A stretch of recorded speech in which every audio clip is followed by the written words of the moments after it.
Hello friends, मैं हूं मिथिलेश कुमार और आपका स्वागत करता हूं उदित फार्मेसी के यूट्यूब चैनल पर। तो कैसे हैं आप लोग? आशा करता हूं वो अच्छे होंगे और स्वस्थ होंगे। आज के इस वीडियो लेक्चर में मैं आपको बायोकेमिस्ट्री का एक इंपॉर्टेंट टॉपिक है कार्बोहाइड्रेट्स। इंपॉर्टेंट इसलिए बोल रहा हूं क्योंकि हर साल प्रीवियस ईयर क्वेश्चन पेपर में बायोकेमिस्ट्री में कार्बोहाइड्रेट से क्वेश्चन पूछे जाते हैं और क्या पूछे जाते हैं वो अभी ही बता देता हूं। जैसे कि कार्बोहाइड्रेट्स में दो पार्ट में आपको पढ़ा रहा हूं। पार्ट 1 में हमने आपको इसके बेसिक सारी चीजें बता दी थी थियोरिटिकली, और पार्ट 2 में हम लोग स्ट्रक्चर के बारे में पढ़ने वाले हैं। देखिए बेसिकली क्वेश्चन पूछा क्या जाता है, अगर कार्बोहाइड्रेट से लॉन्ग क्वेश्चन में पूछेगा तो कार्बोहाइड्रेट्स का डेफिनेशन पता होना चाहिए, इसका क्लासिफिकेशन विद एग्जांपल, तीनों बेसिस पर। इसके पार्ट 1 में मैंने अच्छे से एक्सप्लेन किया है, वो देख लीजिएगा अगर नहीं देखे हैं। उसके बाद इसके बायोलॉजिकल रोल क्या है और क्वालिटेटिव टेस्ट, कई बार साथ में पूछ लेता है लॉन्ग क्वेश्चन में, नहीं तो अलग अलग क्वालिटेटिव टेस्ट के बारे में भी पूछा जा सकता है। ठीक है, फिर दूसरा एरा बनता है क्वेश्चन का कि स्ट्रक्चर, जैसे कि मोनोसेक्राइड्स, डाइसेक्राइड्स और पॉलीसेक्राइड्स हैं, इनके स्ट्रक्चर को भी आपको बनाने आना चाहिए। और इसमें से भी सबसे ज्यादा जो कई बार पूछा गया है मोनोसेक्राइड्स, जितने भी ग्लूकोज, फ्रक्टोज और गैलेक्टोज हैं, इन तीनों के स्ट्रक्चर को एकदम रटा हुआ होना चाहिए, आपको बनाने आना चाहिए। मेन बात है क्योंकि एग्जाम में बनाने आ जाता है और स्ट्रक्चर बेसिस वाले क्वेश्चन अक्सर बच्चे छोड़ देते हैं, लेकिन आप मत छोड़िएगा क्योंकि आप ये वीडियो देख रहे हैं और जो ये वीडियो देखेगा वो कंफर्म है कि सीख जाएगा। बस एक बार आप रिवाइज कर लीजिएगा, आप खुद से बनाइएगा, ऐसा नहीं कि खाली वीडियो देखना है। जैसे जैसे बोलूंगा वैसे वैसे स्ट्रक्चर बनाने सीखिएगा, कभी नहीं भूलेंगे, सारी चीजें दिमाग में सेट हो जाएंगी। और बहुत ज्यादा इंपॉर्टेंट है, बता रहा हूं, ये दो वीडियो से 10 मार्क्स के क्वेश्चन आपके एग्जाम में पूछे जाएंगे सेकेंड ईयर का पेपर में। ठीक है, तो चलिए स्टार्ट करते हैं। क्या है आज का टॉपिक? है कार्बोहाइड्रेट्स का स्ट्रक्चर के बारे में पढ़ना। ठीक है, इसकी सारे थ्योरेटिकल पार्ट, बेसिक चीजें पार्ट 1 में पढ़ाई हुई हैं। पार्ट 1 वीडियो के लास्ट में आपके सामने दिख जाएगा, उसको देख लीजिएगा, नहीं तो चैनल के प्लेलिस्ट में जाइए, बायोकेमिस्ट्री एंड क्लिनिकल पैथोलॉजी का प्लेलिस्ट, वहां पर दिख जाएगा। ठीक है, तो ये जो हमारा बायोकेमिस्ट्री का टॉपिक है स्ट्रक्चर, इसमें मोनोसेक्राइड्स, डाइसेक्राइड्स और पॉलीसेक्राइड, जैसे कार्बोहाइड्रेट का क्लासिफिकेशन 3 बेसिस पर होता है, लेकिन यहां पर जो हम लोग बात करेंगे on the basis of complexity, यानी कि उसके जटिलता के आधार पर वो 3 प्रकार के होते हैं, मोनोसेक्राइड, डाइसेक्राइड और पॉलीसेक्राइड्स। सबके एग्जाम्पल भी आपको अच्छे तरीके से बताया गया है, जैसे कि मोनोसेक्राइड्स के एग्जाम्पल क्या क्या है, ग्लूकोज, फ्रुक्टोज और गैलेक्टोज, है ना। इन तीनों के स्ट्रक्चर को पढ़ना है, जैसे कुछ इस प्रकार के स्ट्रक्चर्स होते हैं। चलिए वन बाय वन देखते चलते हैं। जैसे सबसे पहले सबसे इंपॉर्टेंट भी है मोनोसेक्राइड्स, जिसका कि स्ट्रक्चर कई बार पूछा जा चुका है, एक बार दो बार नहीं, कई बार, और हर स्टेट में, जो भी स्टेट आपका किसी भी स्टेट से कर रहे हैं, पीसीआई सिलेबस फॉलो होता है, हर स्टेट का क्वेश्चन मैं देखता हूं, चाहे वो राजस्थान हो, बिहार हो, या यूपी हो, एमपी हो, कर्नाटका हो, पंजाब हो, चंडीगढ़ हो, हरियाणा हो, जिधर का भी हो, हर जगह का पेपर मैं देखता हूं, हर जगह क्वेश्चन फ्रीक्वेंटली पूछा जाता है। ठीक है, और मोनोसेक्राइड से ही ज्यादातर पूछा जाता है। तो आपको अगर स्ट्रक्चर हार्ड लगता है तो इस तीनों का स्ट्रक्चर बस रट लीजिए। कैसे रटना है, रटवाना है, मेरा काम है बस, बाबू सोना जादू टोना चोच ले है फालतू, ये करो वो ना करो, होता है ना, ये सब फालतू नहीं करना है, आपको ध्यान से मेरे बात को सुनना है, फोकस्ड होकर के। ओके, चलिए तो ग्लूकोज के बारे में सबसे पहले पढ़ते हैं। कहता है स्ट्रक्चर ऑफ ग्लूकोज, ग्लूकोज के स्ट्रक्चर। तो ग्लूकोज क्या है? एक एल्डोहेक्सोज है जिसका मॉलिक्यूलर फार्मूला C6H12O6 होता है। ये तो पता है कि ग्लूकोज का मॉलिक्यूलर फार्मूला क्या होता है, C6H12O6, और फ्रुक्टोज का भी फार्मूला क्या होता है, C6H12O6, है ना। बस इसमें कौन सा फंक्शनल ग्रुप है, कीटोन, सॉरी एल्डिहाइड, और इसमें कीटोन, इसीलिए इसका नाम है एल्डोहेक्सोज। एल्डोहेक्सोज समझते हैं, ग्लूकोज का एक और नाम एल्डोहेक्सोज भी होता है। क्यों? क्योंकि इसमें एक एल्डिहाइड ग्रुप होता है और हेक्सोज मतलब 6 कार्बन होते हैं। वही चीजें दूसरे में लिखा हुआ है, it has an aldehyde group, यानी एक एल्डिहाइड ग्रुप होगा और 6 कार्बन एटम्स होंगे, 6 कार्बन एटम्स। एल्डिहाइड ग्रुप कहने का मतलब क्या हुआ, CHO। ठीक है, और ये दो फॉर्म में एग्जिस्ट करता है, एक होता है ओपन चेन फॉर्म और एक होता है साइक्लिक स्ट्रक्चर। तो आपको दोनों समझ में रखना चाहिए, दोनों ध्यान रखना चाहिए। जैसे ये ओपन चेन स्ट्रक्चर है, ओपन चेन स्ट्रक्चर इसका कुछ इस प्रकार से होता है, ये ग्लूकोज है, इसी को हम लोग क्या देखते हैं, एक एल्डोहेक्सोज है। ठीक है, अब एल्डोहेक्सोज में बात करेंगे तो कैसे एल्डोहेक्सोज है, एक अल्डिहाइड ग्रुप होना चाहिए, देखिए CHO है ना अल्डिहाइड ग्रुप, और 6 कार्बन होना चाहिए, काउंट कीजिए 1 2 3 4 5 और 6, 6 आपका क्या हो गया, क्या कहते हैं, कार्बन हो गया, तो हो गया ना एल्डोहेक्सोज। और यहाँ पर OH भी ग्रुप होते हैं, और कितने OH ग्रुप होते हैं, 5, है ना, पॉलीहाइड्रोक्सी एल्डोहेक्सोज इसको पूरा नाम दे सकते हैं। ठीक है, OH ग्रुप को हाइड्रोक्सिल ग्रुप कहते हैं ना, तो 5 को होता है। अब सर इसका देख तो लिए, लेकिन स्ट्रक्चर बनाएंगे एग्जाम में कैसे? तो सिंपल सा है, अगर बनाने आ जाएगा तो आपको क्या याद रखना है, अल्डोहेक्सोज होता है। अल्डोहेक्सोज मतलब क्या हुआ कि आपको 6 कार्बन सबसे पहले ड्रॉ कर लेना है। कितना कार्बन? 6 कार्बन। देख लीजिए 1 2 3 4 5, देखिए 1 2 3 4 5 और 6 कार्बन हो गया। ठीक है, अब सबसे टॉप पर क्या डाल दीजिए, CHO ग्रुप। अल्डिहाइड है ना, तो अल्डिहाइड को क्या कहते हैं, C डबल बॉन्ड OH, एक डबल बॉन्ड डाल दिए, एक सिंगल H डाल दिए। ठीक है, अब सिंपल से HOH अरेंज कर देना। एक तरफ H लगा दीजिए और दूसरे तरफ OH लगा दीजिए। एक तरफ इधर आप OH लगा दीजिए और इधर H लगा दीजिए, फिर इधर OH लगा दीजिए, फिर इधर H लगा दीजिए, फिर इधर ही OH लगाइएगा और इधर H लगाइएगा, और यहाँ पर लास्ट में भी CH2OH लगा दीजिए। नहीं तो आप CH2, इसका एक और तरीका हो सकता था नीचे में कि CH2 ऐसे 2 हाइड्रोजन दिखा करके फिर आप OH लगाते, है ना। तो इस तरीके से नहीं करना, यही चीजें सही रहेगा। तो ये आपका हो गया स्ट्रक्चर। अब एग्जाम में थोड़ा सा और क्या कीजिएगा, अब जैसे ब्लू कलर से अगर बनाए स्ट्रक्चर, तो ब्लैक कलर से इसको इस तरीके से घेर दीजिएगा, इस तरीके से घेर दीजिएगा, और आप दिखा दीजिएगा कि ये कौन सा ग्रुप है, अल्डिहाइड है, लिख दीजिएगा तो अच्छा रहेगा। और वहां पर नंबरिंग कर दीजिएगा 1 2 3 4 5 और 6, और नीचे लिख दीजिएगा पॉलीहाइड्रोक्सी, क्या कहते हैं, पॉलीहाइड्रोक्सी, है ना, और अल्डोहेक्सोज इसका नाम हो गया। क्यों पॉलीहाइड्रोक्सी? यानी कि हाइड्रोक्सी एक से ज्यादा है ना, पॉली मतलब होता है एक से ज्यादा। तो देखिए 1 2 3 4 5 को हाइड्रोक्सिल ग्रुप होता है, तो 5 को हो गया। एल्डो मतलब एक अल्डिहाइड ग्रुप है, हेक्सोज मतलब 6 कार्बन होता है। तो ये ओपन चेन स्ट्रक्चर हो गया। ठीक है, अब बात कर लेते हैं साइक्लिक स्ट्रक्चर। तो साइक्लिक स्ट्रक्चर का काउंटिंग कैसे होता है, देखिए यहां से ऑक्सीजन के बगल से गिनना शुरू करते हैं, ऑक्सीजन के बगल से गिनना शुरू करते हैं। ये एक रिंग दिख रहा होगा, इस रिंग में ऑक्सीजन है ना, इस ऑक्सीजन के बगल वाले कार्बन से गिनना शुरू करते हैं। ये फर्स्ट कार्बन है हमारा, ठीक, पहला कार्बन, दूसरा कार्बन, तीसरा कार्बन, चौथा कार्बन, पांचवा कार्बन और छठा कार्बन, हो गया ना, 6 कार्बन है। इस प्रकार से HOH अरेंज किए हुए हैं। यही हो गया आपका ग्लूकोज का साइक्लिक स्ट्रक्चर। सर देख तो लिए, बनाएंगे एग्जाम में कैसे? सिंपल सा एक हेक्सागोनल रिंग बनाना है। हेक्सागोनल रिंग समझते हो, षटकोण, यहाँ पे षटकोण के जगह पे एगो ऑक्सीजन डाल दीजिए और ऐसे करके और ये रिंग बना दीजिए। ठीक, सिंपल सा बना दिए, और यहां से शुरू हो जाइए। H, ऊपर H लिखिए, नीचे OH लिखिए, फिर यहाँ पे H लिखिए, यहाँ OH लिखिए। अब यहाँ पे उल्टा कर दीजिएगा कि OH ऊपर H नीचे, ताकि क्या होगा, रिपल्सन नहीं होगा। अगर यहीं पे OH डाल देंगे तो रिपल्सन होता है। ठीक है, अब बात कर लेते हैं, फिर यहाँ पर उल्टा कर दीजिए OH HOH, है ना, HOH करना है। फिर यहाँ पर भी यहाँ नीचे H, और छठा कार्बन चूंकि यहाँ पर है तो एक बार CH2OH लगा दीजिए। ठीक है, और आप क्या कर दीजिएगा, अलग पेन से इसका एग्जाम में नंबरिंग कर दीजिएगा। नंबरिंग मतलब यहाँ से 1 2 3 4 5 6, बस हो गया। यही हो गया आपका ग्लूकोज का साइक्लिक स्ट्रक्चर। कितना इजी है ग्लूकोज का साइक्लिक स्ट्रक्चर, और ये ओपन चेन स्ट्रक्चर, आपको फुल मार्क्स मिलेगा, समझ रहे हैं। अब उसी प्रकार से फ्रक्टोज में आइए। फ्रक्टोज भी बहुत इजी है। फ्रक्टोज भी क्या है, मोनोसेक्राइड सी है। मोनोसेक्राइड से तो इसका भी फॉर्मूला क्या होगा, C6H12O6C होता है, इसका भी फॉर्मूला होता है। ये फ्रूट्स वगैरह में पाया जाने वाला शुगर है, बस इसमें जो ग्रुप होता है वो कीटोन ग्रुप होता है, तो इसका नाम हो गया कीटोहेक्सोज, है ना। तो फ्रक्टोज इज कीटोहेक्सोज। कीटोज मतलब क्या हुआ, CO ग्रुप होता है। क्या होता है, CO ग्रुप होता है ना, विथ मॉलिक्यूलर फॉर्मूला C6H12O6।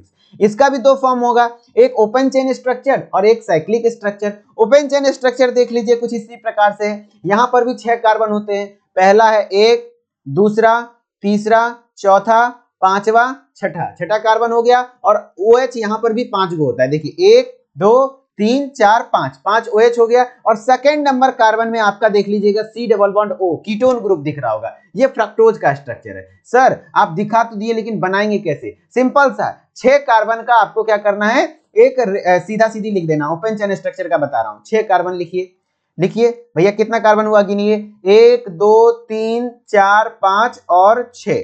ठीक है, 6 कार्बन हो गया। अब इसमें क्या करना है, दूसरे नंबर वाले कार्बन पर, इसमें दूसरे नंबर कार्बन वाले पर ऑक्सीजन जोड़ देना है डबल बॉन्ड से। ये कीटोन ग्रुप हो गया। उसके बाद सिंपल से OH अरेंज कर देना, CH2OH लगा देंगे, है ना, CH2OH लगा देंगे। अब बात कर लेते हैं यहाँ क्या, इधर H लगा देंगे, इधर OH लगा देंगे, इधर OH लगा देंगे, इधर H लगा देंगे, है ना। फिर इधर OH लगा देंगे, इधर H लगा देंगे। फिर यहाँ पर CH2OH हो गया, सिंपल सा है। और आप यहाँ पर क्या कीजिएगा, इस प्रकार से एक अलग कलर का पेन लीजिएगा और यहाँ पर इस प्रकार से ऐसे दिखा दीजिएगा और ये इस तरीके से घेर दीजिएगा इसको और कीटोन ग्रुप लिख दीजिएगा, कीटोन ग्रुप। और नीचे इसका ब्रैकेट में लिख दीजिएगा इसी तरीके से फ्रक्टोज, और इसमें भी लिख दीजिएगा वही चीजें कीटोहेक्सोज।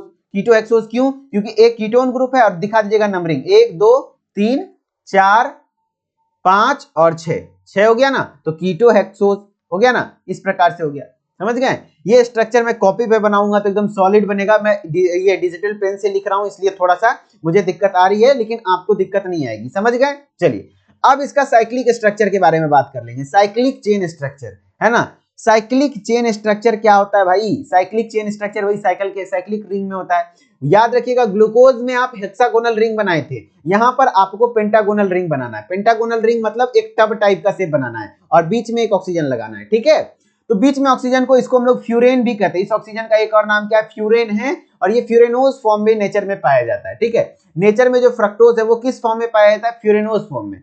अब इसका स्ट्रक्चर कैसे बनाएंगे? तो एक सिंपल टब टाइप का शेप बनाएंगे। टब टाइप का शेप बनाओ भाई, ठीक है? टब टाइप का शेप बनाओ और ऊपर में यहां पर एक ऑक्सीजन लगा दो, ठीक है? लग गया। अब यहां पर ऑक्सीजन जहां लगा, यहां से एक बार स्टार्ट कर लेंगे और लाइन खींच दीजिए, सिंपल सा लाइन खींच दीजिए और यहां से स्टार्ट हो जाइए CH2OH, OH है ना, फिर नीचे एक HOH, फिर यहाँ पे OH, H, फिर यहाँ H और यहाँ पर भी CH2OH लगा दीजिए। और यहाँ पे भी काउंटिंग कर लीजिए, देख लीजिए आपका 6 कार्बन पुर जाएगा। 1 2 3 4, एक सेकेंड, एक सॉरी यहाँ से होगा एक, यहाँ से सॉरी मैं नंबरिंग में गलती कर दिया हूं। देखिए यहाँ से 1 2 3 4 5, एक सेकेंड मैं कहीं पे गड़बड़ कर रहा हूं, एक सेकेंड कहीं गड़बड़ कर रहा हूं। देखिए 6 कार्बन आपका पुड़ना चाहिए, 6 कार्बन आपका पुड़ना चाहिए। देखिए आपका कार्बन 6 को पुड़ना चाहिए यहां से, ये ऑक्सीजन है ना, सॉरी गड़बड़ यहां से हो रही है। देखिए 1 2 3 4 5 और 6 हो गया ना। देखिए ये ऑक्सीजन है तो ऑक्सीजन के पास से गिनना शुरू करते हैं, 1 2 3 4 5 और छठा कार्बन हो गया। समझ गए? तो ये हो गया आपका क्या, 6 कार्बन का टोटल हो गया। इस तरीके से आप फ्रक्टोज का साइक्लिक स्ट्रक्चर बना लीजिएगा। होता है ना, सिंपल सा। यहाँ पर अभी गंदा सा दिख रहा होगा क्योंकि मैं इस पेन से बना रहा हूं, मेरा इस पेन से उतना अच्छा ड्राइंग हो नहीं पा रहा है, ठीक है? अब गैलेक्टोज की स्ट्रक्चर की बात करते हैं। गैलेक्टोज ये भी एक मोनोसेक्राइड है, इसका स्ट्रक्चर कैसे बनाएंगे? तो देखिए इसका स्ट्रक्चर तो सिंपल सा है, ग्लूकोज का ही सेम स्ट्रक्चर बना के एक OH को बस अलग पोजीशन में कर दीजिए। जैसे देखिए ये ग्लूकोज का स्ट्रक्चर था ना, 6 कार्बन लिखे थे, 1 2 3 4 5 6 है ना। पहले नंबर पे COH लगा दिए थे एल्डिहाइड और हर जगह OH कर दिए थे। यहां पे गौर कीजिएगा, ग्लूकोज में इधर OH लगाया था हमने। जैसे देखिए उधर भी स्ट्रक्चर है, लगातार देखिएगा नीचे 3 को OH दिख रहा होगा, है ना। बस गैलेक्टोज में इसी OH को इधर कर दिया जाता है, इसी OH को इधर कर दिया जाता है और H को इधर कर दिया जाता है, तो गैलेक्टोज का स्ट्रक्चर बन जाता है। तो वही चीजें हो रही हैं कि यहाँ पर जो चौथे नंबर का कार्बन है उसका OH को इधर से जगह इधर कर दिया शिफ्ट, बस चौथे नंबर के कार्बन का ऑक्सीजन को इधर शिफ्ट कर दीजिए, गैलेक्टोज का स्ट्रक्चर बन गया। सिंपल सा है, चौथे नंबर के कार्बन को इधर शिफ्ट कर दीजिएगा तो आपका हो गया क्या, आपका गैलेक्टोज का स्ट्रक्चर हो गया। इसका साइक्लिक चेन स्ट्रक्चर में कोई खास अंतर नहीं होता, जैसे ऑक्सीजन का होता था, जैसे उसका ग्लूकोज का होता था वैसा ही गैलेक्टोज होता है। यहां से देख लीजिए, काउंट कीजिए, इसमें भी 6 कार्बन होगा, ऑक्सीजन के बगल से काउंट किया जाता है, 1 2 3 4 5 और 6 हो गया ना। ये हो गया क्लोज्ड चेन स्ट्रक्चर।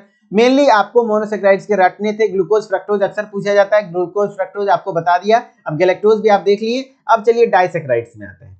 डाइसेक्राइड्स के एग्जांपल क्या क्या है? माल्टोज, लैक्टोज और सुक्रोज के बारे में पढ़ना है। माल्टोज, लैक्टोज और सुक्रोज आपको यहीं पर मैं बता देता हूं, ध्यान से रखिएगा। कल भी आपको समझाया था, माल्टोज किससे बना होता है? 2 ग्लूकोज मॉलिक्यूल से, 2 ग्लूकोज मॉलिक्यूल से। फिर लैक्टोज किससे बना होता है? बताइए, लैक्टोज किससे बना होता है? Glucose plus galactose, galactose.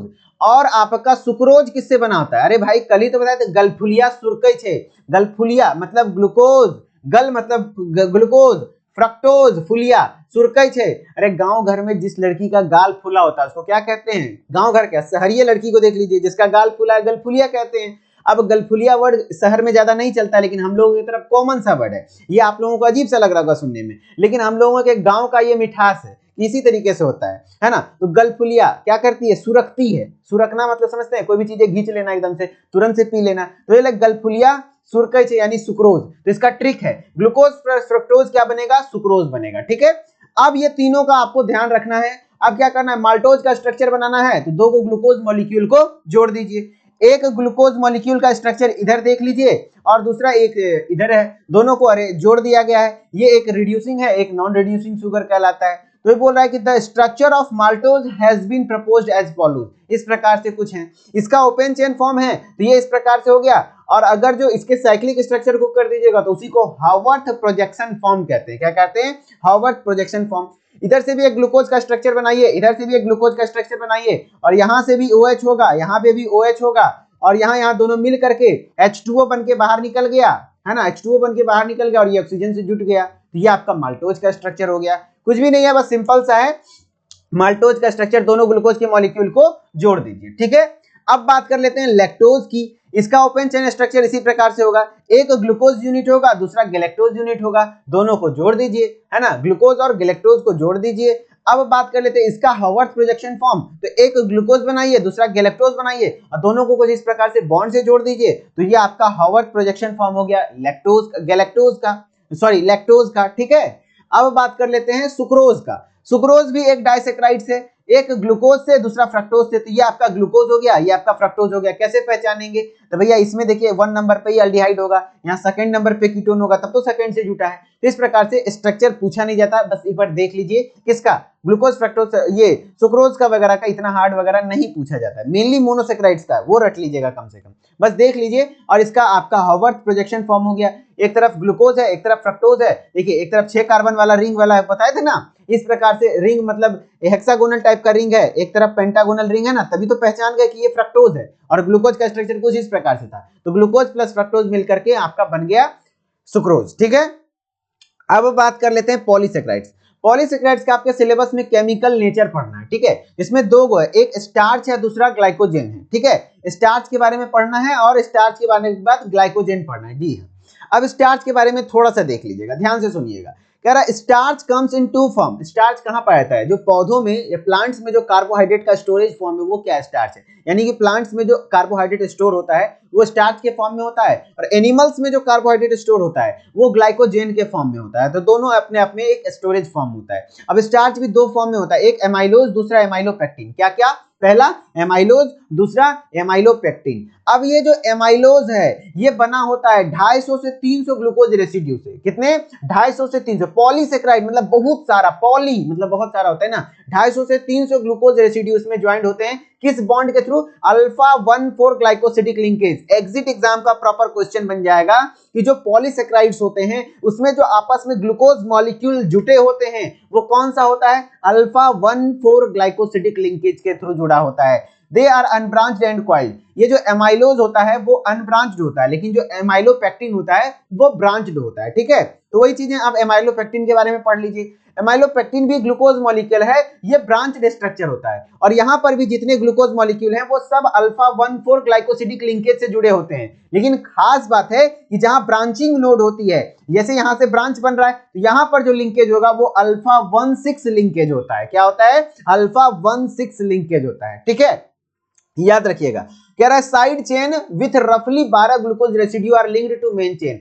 जो साइड चेन में होता है उसमें लगभग 12 ग्लूकोज मॉलिक्यूल होते हैं। इस लाइन में उतना दम नहीं, इस लाइन में बहुत ज्यादा दम है। There are 1,6 glycosidic linkage connection at branching node, यानी जहां पर ब्रांचिंग होनी होती है वहां पर अल्फा 1,6 ग्लाइकोसिडिक लिंकेज होता है, और जहां पर ब्रांचिंग नहीं हो रही होती, सीरीज में चल रहा होता है, वहां पर अल्फा 1,4 ग्लाइकोसिडिक लिंकेज होता है। ठीक है, एमाइलोपेक्टिन का स्ट्रक्चर कुछ इस प्रकार से आपको देखने को मिलेगा। अब ग्लाइकोजेन का स्ट्रक्चर भी लमसम एमाइलोपेक्टिन से मिलता जुलता है, यहां पर भी आपके बहुत ज्यादा ब्रांचिंग होते हैं और उससे भी ज्यादा कॉम्प्लेक्स ब्रांचिंग होता है। कह रहा it is a polymer which is branched around 8 to 10 glucose unit present पर ब्रांच। हर एक ब्रांच में लगभग 8 से 10 ग्लूकोज मॉलिक्यूल देखने को मिलते हैं, और लीनियर चेन मतलब जहां पर सीधी सीधी हैं वहां पर लिंकेज होगा अल्फा 1,4 ग्लाइकोसिडिक लिंकेज, और जहां पर main chains are joint by, जो मेन चेन से जो साइड चेन में ज्वाइंट होगा वहां पे मतलब ब्रांचिंग नोड पर अल्फा 1,6 ग्लाइकोसिडिक लिंकेज होगा, है ना, अल्फा 1,6 ग्लाइकोसिडिक लिंकेज। ओके, तो कह रहा है hence it has chemical structure similar to that of amylopectin but is more highly branched. ये बहुत ज्यादा मतलब एमाइलोपेक्टिन से मिलता जुलता है लेकिन बहुत ज्यादा ब्रांच्ड होता है। और स्ट्रक्चर आपको दिया हुआ है ये नीचे की ओर देख लीजिए, यही स्ट्रक्चर है। इस प्रकार से आपका स्ट्रक्चर होता है, बुक से मैंने ले लिया है। तो ये कुछ था आपको एमाइलोपेक्टिन और एमाइलोज वगैरह। एक बार पूरा रिवाइज कीजिए, पूरा lecture with in 2 minutes, 2 minute में पूरा लेक्चर रिवाइज करवाता हूं। ध्यान से देखिए क्या पढ़ रहे थे। कार्बोहाइड्रेट्स स्ट्रक्चर किसका इंपॉर्टेंट है, मोनोसेक्राइड्स का। मोनोसेक्राइड, डाइसेक्राइड और पॉलीसेक्राइड आपको पढ़ना है। मोनोसेक्राइड में क्या क्या होता है, ग्लूकोज, फ्रक्टोज और गैलेक्टोज। क्या क्या होता है मेरे साथ बोलिए, ग्लूकोज, फ्रक्टोज और गैलेक्टोज। ग्लूकोज क्या है, एल्डोज शुगर है, और फ्रक्टोज क्या है, कीटोज शुगर है। यानी फ्रक्टोज में कौन सा फंक्शनल ग्रुप बोलिए, कीटोन। और ग्लूकोज में कौन सा बताइए, एल्डिहाइड। और ग्लूकोज के जैसा ही क्या है आपका गैलेक्टोज है, बस 4th कार्बन पर जो आपका OH था, हाइड्रोक्सिल ग्रुप है, उसका पोजीशन चेंज कर दीजिए, आपका गैलेक्टोज बन जाएगा। ठीक है, ये चीज था। अब ग्लूकोज का स्ट्रक्चर आपको देख लीजिए, 6 कार्बन था, पहले कार्बन पर आप ये एल्डिहाइड ग्रुप जोड़ दीजिए, हो गया आपका। और दूसरे में साइक्लिक स्ट्रक्चर कुछ इस प्रकार से था। फ्रक्टोज में आपका दूसरे नंबर कार्बन पर क्या था, कीटोन ग्रुप था, बाकी सब चीज सेम था। अब उसी प्रकार से आपका यहां पर रिंग बन जाता है। अब है स्ट्रक्चर ऑफ गैलेक्टोज, सिर्फ ग्लूकोज के ही स्ट्रक्चर में चौथा कार्बन वाला OH को इधर घुमा दीजिए, तो ये आपका गैलेक्टोज का स्ट्रक्चर बन जाता है। ठीक है, अब डाइसेक्राइड्स जो आपका माल्टोज है, माल्टोज किससे बना होता है, 2 ग्लूकोज मॉलिक्यूल से। ऐसे भी याद रख लीजिए, गुलगुलवा समझते हैं हम लोग के गांव तरफ जो बन जा रहा था उसको गुलगुलवा कहते हैं। और गुलगुलवा खाली मलियाते रहता है, मैला खूब रहता है, मैला मतलब गंदा रहता है। गुलगुलवा सब क्या रहता है, गंदा रहता है। गुलगुलवा मतलब 2 बार गुलगुल आ रहा है, यानी ग्लूकोज कैसा रहता है, मैला रहता है, मैला मतलब गंदा। माल्टोज है ना, तो माल्टोज किससे बनाता है, गुलगुलवा, याद है। तो आपका क्या हो गया, ग्लूकोज प्लस ग्लूकोज। लैक्टोज में आपको पता चल रहा होगा कि एक ग्लूकोज है तो दूसरा गैलेक्टोज होगा ही, है ना। एक सेकंड यहां पर पेन है, लैक्टोज में ग्लूकोज प्लस गैलेक्टोज, और सुक्रोज में आपका ग्लूकोज प्लस फ्रक्टोज। इसका तो ट्रिक बताई दिए, गल फुलिया सुरकई छे, हो गया ना। इस प्रकार से आपके स्ट्रक्चर वगैरह मैंने बता दिया था। और आपको कई बार पॉलीसेक्राइड्स के बारे में पूछ लेता है। स्टार्च ये भी एक पॉलीसेक्राइड है, और आपका ग्लाइकोजेन ये भी एक पॉलीसेक्राइड्स है। स्टार्च आपके प्लांट्स में कार्बोहाइड्रेट का स्टोरेज फॉर्म है, यानी कार्बोहाइड्रेट्स जो मतलब प्लांट्स में जो कार्बोहाइड्रेट स्टोर होता रहता है वो स्टार्च के फॉर्म में रहता है। और अगर एनिमल्स की बात कर लेंगे, हम लोगों में बात कर लेंगे, जो कार्बोहाइड्रेट स्टोर होता है ग्लाइकोजेन के फॉर्म में होता है। ठीक, अब ये स्टार्च जो है उसका 2 फॉर्म होता है, एक एमाइलोज और दूसरा एमाइलोपेक्टिन। अब ये जो एमाइलोज होता है वो ब्रांच्ड नहीं होता है, अनब्रांच्ड होता है, एकदम सीधा सीधा नहीं होता है, जैसे देख लीजिए सिंपल सा है। और एमाइलोपेक्टिन थोड़ा ब्रांच्ड होता है, और इससे भी ज्यादा ब्रांच्ड ग्लाइकोपेक्टिन होता है, सॉरी ग्लाइकोजेन होता है। अब हम लोग बात कर लेंगे एमाइलोज, जो हर एक में लगभग 250 से 300 ग्लूकोज रेसिड्यू आपस में जुटे होते हैं, और किस बॉन्ड के थ्रू, अल्फा 1,4 ग्लाइकोसिडिक लिंकेज, नहीं याद आया, अल्फा 1,4 ग्लाइकोसिडिक लिंकेज। यही अगर जो एमाइलोपेक्टिन में भी वही चीजें होंगी, लीनियर जहां पर भी होगा वो अल्फा 1,4 ग्लाइकोसिडिक लिंकेज होगा, लेकिन जहां ब्रांचिंग आ जाएगी, ब्रांचिंग माने शाखा नोड जहां पे आएगा, अल्फा 1,6 ग्लाइकोसिडिक लिंकेज हो जाता है। वही चीजें ग्लाइकोजेन है, ये भी पॉलीमर है, हर एक ब्रांच में लमसम 8 से 10 ग्लूकोज यूनिट होते हैं, और यहाँ पर लीनियरली जहां पर अरेंज है, यानी रैखिक, जहां कोई ब्रांचिंग नहीं है, वहां पर जो अटैच्ड है सारे glucose molecule alpha 1,4 glycosidic linkage के थ्रू, लेकिन जो मेन चेन से ज्वाइंट होते हैं किस थ्रू से, अल्फा 1,6 ग्लाइकोसिडिक लिंकेज, यानी कि ब्रांचिंग नोड के पास। ठीक है, ये भी एमाइलोपेक्टिन के जैसा स्ट्रक्चर है, लेकिन ये थोड़ा हाईली ब्रांच्ड होता है, यानी ज्यादा होता है, और इसका स्ट्रक्चर कुछ इस प्रकार से। ठीक है, मजा आया, सारी चीजें समझ में आ गई। तो बिल्कुल इसी प्रकार से यदि आप पढ़ना चाहते हैं तो आप हमारे उदित फार्मेसी के ऐप पर डी फार्मा सेकेंड ईयर के कोर्स को ज्वाइन कर लीजिए। यहाँ डेली लाइव क्लासेस चल रही हैं, पहले बता रहा हूँ, डेली लाइव क्लासेस चला रही हैं, और पूरा बायोकेमिस्ट्री मैं ऐसे ही रटवाता हूँ। वहां पर पूरा बायोकेमिस्ट्री और लॉ एंड एथिक्स रटवाऊंगा, और आपके हर एक सब्जेक्ट के लिए अलग अलग टीचर हैं, बहुत अच्छे तरीके से आपको पढ़ाएंगे, एक्सपीरियंस फैकल्टी है, डेली आपको सारी चीजें पढ़ाई जा रही हैं। और जैसे कोर्स परचेज करेंगे आपको पूरा रिकॉर्डेड लेक्चर मिल जाएगा, इसी प्रकार से इंटरेस्टिंग वे में आपको सारे सब्जेक्ट का, है ना। फिर लाइव भी चलाया जा रहा है, डेली लाइव क्लासेस 1 से 1.5 घंटे 8 से 9:30 तक चलता है, और रिकॉर्डेड लेक्चर। जैसे देखिए क्या क्या है, डी फार्मा सेकेंड ईयर का वीडियो लेक्चर कोर्स में आपको रिकॉर्डेड क्लासेस मिल जाएगा, फिर लाइव क्लासेस मिल जाएंगी डेली, जिसमें कि आप डाउट सेशन ले सकते हैं, डाउट सॉल्व कर सकते हैं, आपके जो भी डाउट्स हैं। ई बुक पीडीएफ नोट्स मिल जाएगा, चैप्टर वाइज एक्सरसाइज मिल जाएंगी, जिससे कि हर चैप्टर का इंपॉर्टेंट क्वेश्चन पता चल जाएगा, फिर उस एक्सरसाइज का सॉल्यूशन भी हम लोग देंगे। चैप्टर वाइज टेस्ट भी अवेलेबल है, मतलब लाइव चैट आप कर सकते हैं बाइलिंगुअली, मतलब कि हिंदी में पढ़ाया तो नहीं जाएगा, लेकिन जैसे मैं यहाँ समझा रहा हूँ वैसे समझाया जाएगा। और एग्जिट एग्जाम गाइडेंस, जो कि आप लोग डर रहे होंगे। तो डरना बिल्कुल भी नहीं है, एकदम इसी प्रकार से अभी से ही पढ़ाया जा रहा है कि आपको एग्जिट एग्जाम में कोई दिक्कत नहीं आएगी, ठीक है। यानी कि सेकंड ईयर के साथ आप एग्जिट एग्जाम की भी तैयारी कर लेंगे इसी में और स्टार्ट कर सकते हैं आप हमारे साथ प्रिपरेशन। और गाइड की बात करेंगे, बुक से अगर परेशान है, जैसे आप मोटे मोटे किताबों से परेशान है, तो आप हमारे द्वारा बनाए हुए जैसे फर्स्ट ईयर में गाइड पढ़े होंगे, पतली पतली किताब थी ना, जस्ट इसी प्रकार की सेकंड ईयर की भी गाइड आ चुकी है।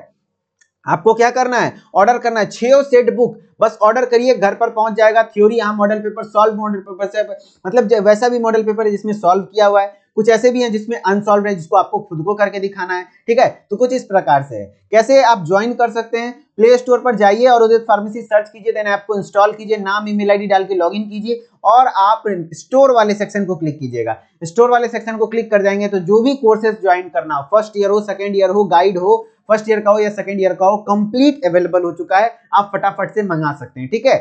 चलिए, तो आई होप कि आपको यह लेक्चर अच्छा लगा होगा और सारी चीजें समझ में आई होंगी। अगर समझ में आया तो फटाफट से वीडियो को लाइक करके, चैनल को सब्सक्राइब करके, नोटिफिकेशन बेल को ऑन कर लीजिए और फिर मिलते हैं हम लोग नेक्स्ट लेक्चर में। तब तक के लिए धन्यवाद। Okay, bye bye.